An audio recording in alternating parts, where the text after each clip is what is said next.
He called you a cowboy. What did he mean? What are you? Buenas a todos. Estamos aquí en la sede central de Subway con Javi y os vamos a introducir en el mundo de los patinetes eléctricos. Buenas buenas a todos, pues como os comentábamos, aquí estamos para hablar de esas características tan importantes que hay que tener en cuenta a la hora de elegir el patinete eléctrico que más se adecua a ti.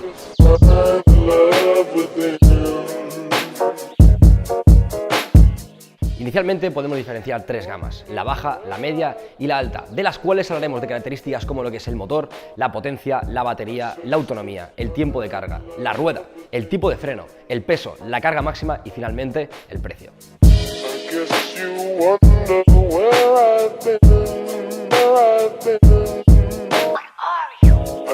Los motores de los patinetes eléctricos ya vienen integrados dentro de la rueda. Lo podemos situar en la parte de delante, en gamas más bajas, en la parte trasera e incluso en gamas altas encontrarnos doble motor.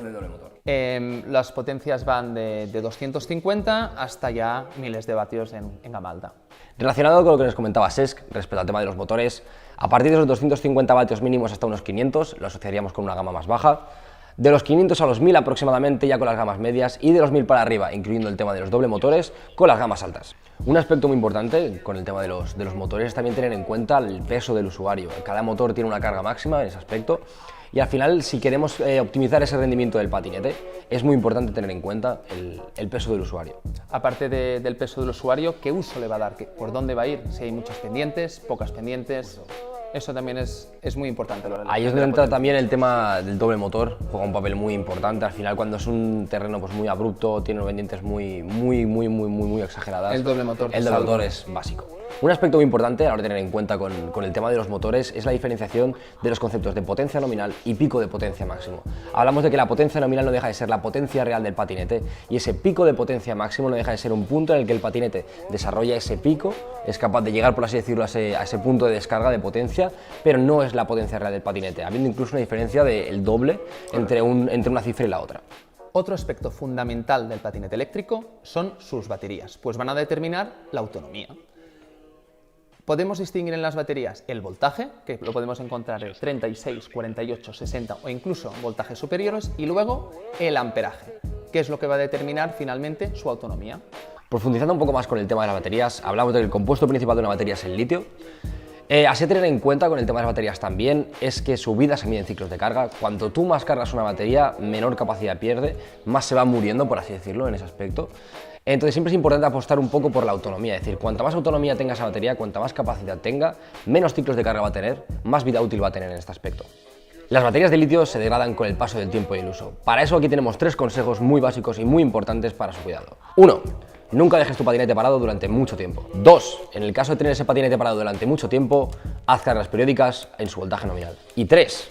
Nunca dejes tu patinete cargado al máximo durante un parón largo, porque al final la batería se degrada y acaba fastidiándose. El tiempo de carga va directamente relacionado con la capacidad de la batería. También existen cargadores de carga rápida que harán que acortemos ese tiempo de carga, pero atención con ellos, pues utilizar demasiado cargadores de carga rápida pueden acelerar la degradación de las baterías. En modelos de ciertas gamas ya encontramos lo que viene siendo el doble cargador. Al final es una opción de, en vez de enchufar un cargador, enchufar dos, cargarlo en mucho menos tiempo, pero hay que tener en cuenta que al igual que los cargadores de carga rápida, también degradan con mayor rapidez la batería. El tiempo de carga puede ir de las 3-4 horas hasta más de 15 en patinetes de gama más alta. Entrando en los tipos de rueda que podemos tener en un patinete eléctrico, en tamaño tendríamos de 8,5 pulgadas esas ruedas más pequeñas, hasta las 12, incluso algunos modelos de 18 pulgadas. También podemos diferenciar entre las ruedas neumáticas de aire y las ruedas macizas sólidas. En cuanto a los neumáticos, podríamos diferenciar los que son más adecuados para el uso urbano, para lo que es la ciudad, o incluso los off-road o todoterreno más pensados para campo, tierra, camino, o incluso superficies que realmente ya sean pues, mucho más complicados y que demanden de esos tacos para poder agarrarse al suelo. Importante destacar el compuesto. El compuesto de la rueda al final parece una chorrada, pero cuanto más blando es el compuesto, mayor agarre, mayor adherencia, y esto es muy importante sobre todo en situaciones de lluvia, en las que el patinete puede patinar mucho más. ¿Neumáticos de aire o macizos? Pros y contras. Respecto a las ruedas macizas, su principal ventaja es una rueda que no te va a pinchar en la vida y que te va a quitar de muchas visitas a tu taller de confianza. Como desventaja principal, hablamos de que la experiencia de conducción siempre va a ser mucho más rígida, mucho más sólida en este aspecto. Esto puede dañar la electrónica e incluso la tornillería del patinete. Y la principal desventaja sí que veo yo es el tema de que al ser un compuesto duro y rígido, el agarre con lluvia es mucho más peligroso y mucho menor. Impactando directamente en la seguridad de los patinetes eléctricos tenemos los tipos de freno. Podemos distinguir el freno motor que viene en todos los patinetes eléctricos, que es un freno regenerativo que nos ayudará a recargar el patinete en cada frenada. Y además existen los frenos típicos de disco y frenos de tambor. Centrándonos mucho más en el tema del apartado del freno de disco, que en mi opinión es el freno que siempre va a tener un poquito más de seguridad y un poco más de fiabilidad, encontraríamos el freno mecánico, el freno semihidráulico y el freno hidráulico. Cada uno asociado a lo que viene siendo, por así decirlo, la gama del modelo. Un aspecto a tener en cuenta en todos estos tipos de frenada de disco es el tema de la pastilla. En una frenada mecánica la pastilla siempre se va a consumir mucho más y con mucha más facilidad que en un freno hidráulico. Aparte de que la calidad de la frenada cambia completamente en este aspecto. Otro aspecto muy importante, aparte de las pastillas, es el tamaño del disco. Cuanto más pequeño es el disco, la calidad de la frenada siempre va a disminuir un poco. Cuanto más grande, siempre va a ser mucho mejor. Respecto a la frenada de tambor, un aspecto y una ventaja que tiene muy grande es que no requiere de mantenimiento. Al final es una frenada mucho más básica, pero no necesita de esa atención, por ejemplo, de esos cambios que puede necesitar una frenada de disco. A nivel de usabilidad, muy importante, el peso y el tamaño. Muy básico. Basado principalmente en qué uso lo queramos dar. Si vamos a transporte público, queremos plegarlo, ponerlo en el maletero, en el ascensor, ahí buscaremos patinetes más compactos y más ligeros. Y si que buscamos un patinete más robusto para trayectos más largos, en ese caso no es tan importante el peso y el tamaño. Sobre todo también para usos muy específicos como puede ser el off-road, meterlo en circuito, incluso como opción así también de disfrute, de ocio, pero sí. Los patinetes de gama más alta o patinetes off-road suelen ser más pesados y de más tamaño. Y vamos con el precio, el apartado que a todo el mundo le interesa al final, que es la cartera. Podemos encontrar un rango de precios que se mueve en torno a desde los 300 a los 2.000, 3.000 euros en adelante. Dentro de las gamas que hemos comentado antes, de unos 300 a unos 500, encontramos lo que es la gama baja, de unos 500, 600 hasta unos 1100, 1200, podríamos incluir las gamas medias, y a partir de los 1500 en adelante, todo lo que es el apartado de las gamas altas. Comentar que los patinetes eléctricos dentro de la gama de vehículos de movilidad personal son los más económicos, prácticos y con menos coste de mantenimiento. Javi, ya hemos visto las características principales de los patinetes eléctricos, pero si pudieras elegir tú, ¿cómo sería tu patinete ideal? Yo así un inciso que me gustaría remarcar antes de hablar de ningún patinete ideal es que no lo englobaría dentro de ninguna gama. O sea, al final está muy bien para clasificarlo, muy bien a modo de nivel orientativo, pero a mí me gustaría quedarme un poco con todo lo bueno de lo que es cada gama en este aspecto, para hacer un punto intermedio sobre todo. Hablando por ejemplo de la potencia, que ha sido el primer aspecto que hemos tratado, dentro de unos 48 o 52 voltios como mucho. Una potencia inferior a los 48 voltios implicaría sobre todo menos tiempo de reacción, menos potencia en ese aspecto y más me parece innecesario. Al final esa más potencia añadiría peso al patinete, algo que sí que me gustaría hacerlo de un punto intermedio, de entre unos 15 y 25 kilos. Es un rango bastante amplio, pero menos es complicado, teniendo ciertas prestaciones. Y más, nos vamos a un patinete ya mucho más pesado, mucho más grande y que al final deja de ser práctico en este aspecto. Respecto al amperaje de lo que son las baterías, yo hablaría de mínimo 13-15 amperios como mínimo. Al final el amperaje es importante buscar un punto intermedio, sobre todo para que a nivel de autonomía nos sirva para hacer esos desplazamientos o para poder usarlo, eso que nosotros necesitamos hacer, pero cuanto más amperaje al final metemos más tamaño en cuanto a la batería y la batería es el compuesto, o sea, la parte del patinete que más pesa. Y también hablando del peso de antes, lo metería también un poco dentro de ese apartado para intentar hacerlo lo más compacto y lo más ligero posible, manteniendo esas prestaciones. Estaríamos buscando entonces una autonomía real de unos 45 kilómetros. Sería una autonomía idónea la verdad. Respecto a la batería, un inciso, que parece una chorrada, pero que a mí me parece y me gusta mucho los patinetes eléctricos, es la opción de tener siempre un doble puerto de carga para esas situaciones de emergencia en las que a lo mejor necesitas cargar el patinete un poquito más rápido de lo normal.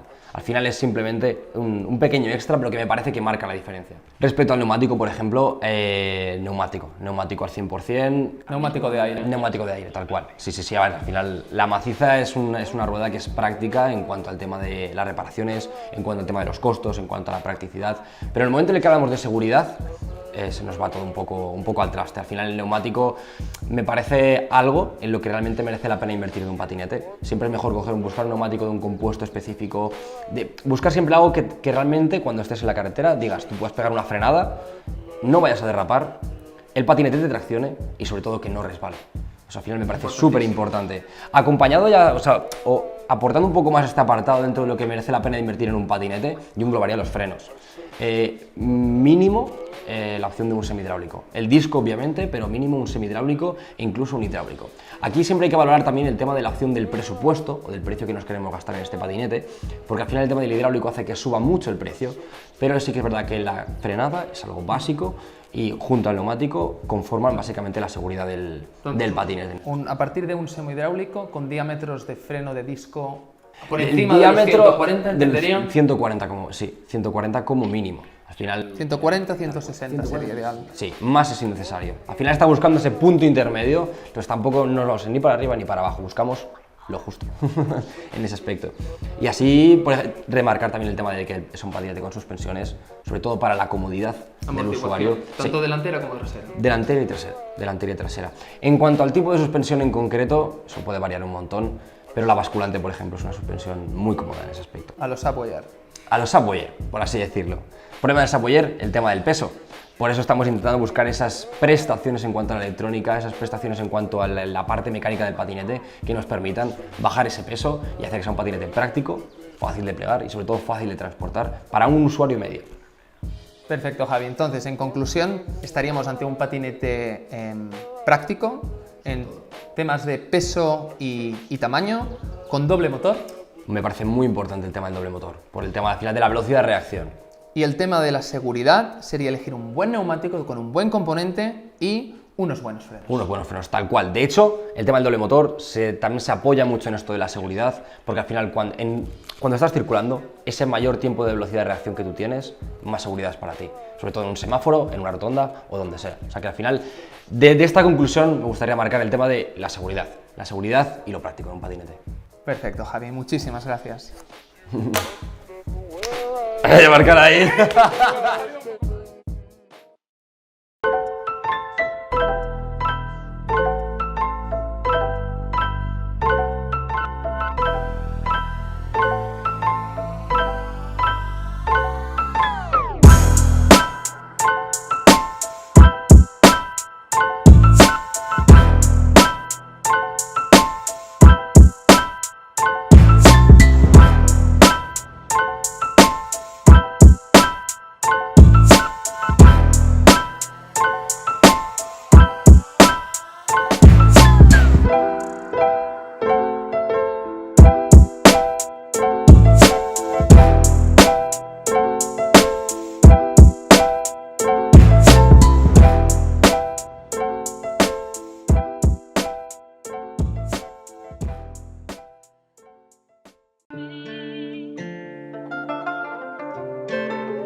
on a 405.